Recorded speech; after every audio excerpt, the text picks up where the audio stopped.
सांगलीतील सिंचनासाठी कोयनेतून जास्त पाण्याचा विसर्ग, विमोचक द्वार खुले।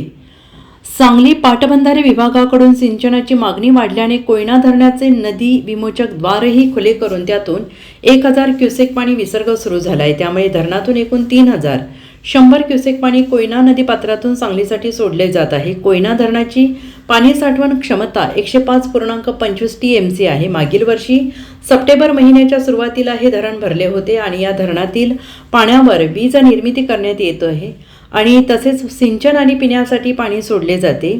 तर या धरणातील पाण्यावर महत्त्वाच्या 3 सिंचन योजना अवलंबून आहेत आणि यातील सर्वाधिक पाण्याची तरतूद सांगली जिल्ह्यासाठी आहे। त्यामुळे दरवर्षीच नोव्हेंबर आणि डिसेंबरच्या दरम्यान धरणातील पाण्याची सांगली जिल्ह्याकडून मागणी होते।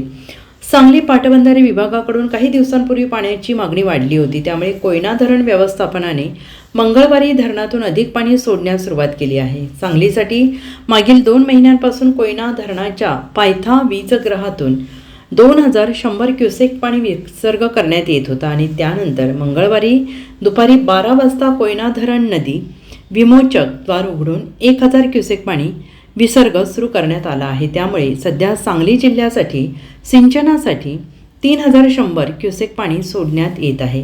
हे पाणी कोयना नदी पात्राद्वारे जात आहे।